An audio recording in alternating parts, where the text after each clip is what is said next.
मान्यवर लगातार social media पे हनुमान बेनीवाल को लेकर बहुत सारे सवालिया निशान उठ रहे हैं और बहुजन मूवमेंट के लोग ये भी बोल रहे हैं कि हनुमान बेनीवाल चंद्रशेखर के साथ बिल्कुल भी कोलैबोरेशन नहीं करते। अगर बसपा सुप्रीमो बहन कुमारी मायावती ने उनके साथ गठबंधन कर लिया होता।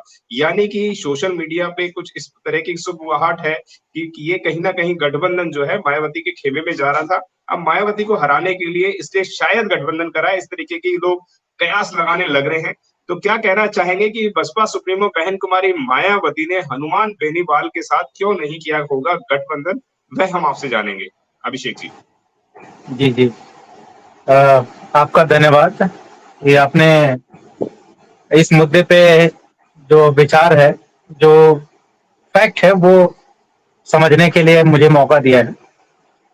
पहली बात तो ये है कि इस देश में जितनी भी राजनीतिक पार्टियां हैं, उसमें कुछ ही राजनीतिक पार्टियां हैं जिनके पास एक कैडर वोट है।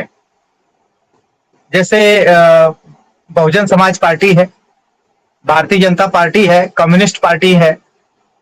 बाकी किसी के पास कैडर वोट नहीं है। कैडर वोट का मतलब क्या है कि एक विचारधारा जिसके आधार पे लोग अपने आप को राजनीतिक पार्टी के साथ अपने को एसोसिएट करते हैं और फिर उस राजनीतिक पार्टी के दिशा निर्देश में आगे बढ़ते हैं। दलित समाज की जहां तक बात है, तो इस देश में दलित समाज जो है, लंबे समय तक वो कांग्रेस को वोट देता रहा है। लेकिन बहुजन समाज पार्टी के आने के बाद से दलित समाज का जो आत्मसम्मान है वो बढ़ा है। दलित समाज में जो आक्रामकता है, जो सेल्फ रिस्पेक्ट की चाहत है, वो मजबूत हुई है और दलित समाज जो है राजनीतिक एक शक्ति के रूप में उभरा है। और इस राजनीतिक शक्ति का एहसास सारे दलों को है। इस देश में जितने भी, चाहे छोटे दल हो चाहे बड़े दल हो, सबको दलितों की जो राजनीतिक चेतना है, दलितों की जो राजनीतिक शक्ति का एहसास है, वो सबको इस बात की समझ हो चुकी है कि दलित अपनी राजनीतिक चेतना को, अपनी राजनीतिक शक्ति को पहचानता है। और इस देश की जो हकीकत है, जो लोकतंत्र है, उसमें ये हकीकत है कि किसी की भी सरकार बनाने में और किसी की भी सरकार गिराने में दलित समाज का बहुत बड़ा योगदान होता है। दलित समाज जिसको चाहता है उसकी सरकार बनती है, दलित समाज जिसको चाहता है उसको सरकार से बाहर फेंक देता है। तो ये जो फैक्ट है, ये जो सत्य है, अब कहीं ना कहीं जो राजनीति में जो राजनीति करना चाहते हैं वो लोग इस बात को समझते हैं। इसलिए इस देश की जो व्यवस्था है, जो जातिवादी व्यवस्था है, अब उस जातिवादी व्यवस्था को चलाने वाले लोग भी दलितों के खिलाफ खुले तौर पे कोई भी इस तरह का न कोई वो बात बोलते हैं, न कोई इस तरह की घोषणा करते हैं, न उनकी कोई इस तरह की अपनी नीति जाहिर होने देते हैं जिससे दलित समाज को ये पता चले कि वो दलित समाज के हितों के खिलाफ है। तो ये बात बहुत महत्वपूर्ण है कि जब से बहुजन समाज पार्टी जो है राजनीति के मैदान में आई है, तब से दलितों का स्वाभिमान सम्मान इस देश में राजनीति ही नहीं, जिंदगी के हर पहलू में बढ़ा है।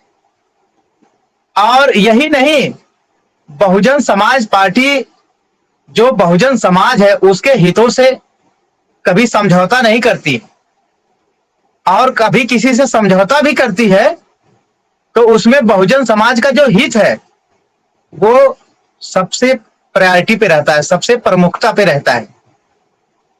इसीलिए बहुत सारे लोग बहुजन समाज पार्टी की ताकत को महसूस करते हैं, लेकिन जब वो अपनी राजनीतिक समझ के आधार पे बहुजन समाज पार्टी के सहयोग पाने की चेष्टा करते हैं, तो बहुजन समाज पार्टी की तरफ से जो बहुजनों के हित के लिए जो फैसले लिए जाते हैं वो जातिवादी लोगों को, जातिवादी नेताओं को, जातिवादी पार्टियों को वो मंजूर नहीं होते। तो ये एक बड़ा, जातिवादियों के लिए एक बहुत बड़ा दुख का कारण है या उनके सामने एक बहुत बड़ा चैलेंज है कि वो कैसे बहुजन समाज पार्टी को कमजोर करें। बहुजन समाज पार्टी पे जो विश्वास रखते हैं, जो बहुजन समाज पार्टी का सपोर्ट करते हैं, कैसे उनके बीच में सेंध लगाई जाए। तो इसलिए जो है समय समय पे, जैसा मान्यवर साहब कांसीराम कहते थे कि बहुजन समाज पार्टी में अनेकों प्रकार के चमचे पैदा किए जाते हैं विरोधियों द्वारा, जातिवादियों द्वारा। तो हनुमान बेनीवाल भी आपको पता है उजाट समुदाय से आते हैं और कट्टर जो है जातिवादी मानसिकता के व्यक्ति हैं। अब उनको बहन जी के नेतृत्व से कोई खुशी नहीं है, उनको केवल बहन जी का सहारा चाहिए ताकि वो उनका मकसद जो है राजनीति में, जो उनके अपनी पार्टी को मजबूत करने का, अपने कैंडिडेट को जिताने का, वो मकसद उनका हल हो जाए। लेकिन बहुजनों का, दलितों का जो हित है वो आगे ना बढ़े, ऐसा ही वो सोच रखते हैं। ऐसी जातिवादी सोच हनुमान बेनीवाल जी की है। उसको वो आप देखें तो यूट्यूब पे, ट्विटर पे उनका वो वीडियो वायरल हो चुका है जिसमें वो कहते हैं कि अगर बहुजन समाज के, खास करके SC ST के लोग, अगर मुस्लिम समाज के लोग अगर ये पढ़ लिख जाएंगे तो उनके बेटे बेटियों के लिए दरी कौन बिछाएगा। अब इतनी कुंठित मानसिकता है। नाइक समाज के बेटे बेटी, नागौर के कोई मुसलमान का बेटा बेटी अगर पढ़ के आगे बढ़ जाएगा, यहाँ नेर आ जाएगी, यहाँ के जमींदार बड़े हो जाएंगे, तो हमारे बेटे पोतों की दरिया कौन बिछाएगा। जिले को अंदर। तो ये जो वीडियो आपने दिखाया है ये खुद बता रहा है कि हनुमान बेनीवाल जी कितनी कुंठित मानसिकता के व्यक्ति हैं, कितना जातिवादी चरित्र के ये व्यक्ति हैं।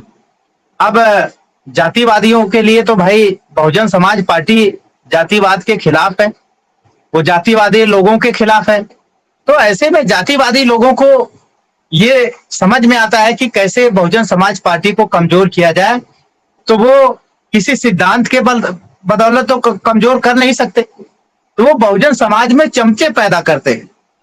और आप जानते हैं कि बहुजन समाज में चमचे जो है वो आप कितने तरह के पैदा कर सकते हैं। उसको मान्यवर साहब ने एक किताब लिखी है चमचा युग, उसमें बहुत विस्तार से बताया है कि OBC में कैसा चमचा पैदा किया जा सकता है, शेड्यूल कास्ट के समाज में कैसा चमचा पैदा किया जा सकता है, शेड्यूल ट्राइब्स के समाज में कैसा चमचा पैदा किया जा सकता है, और अल्पसंख्यक समाज में कैसा चमचा पैदा किया जा सकता है।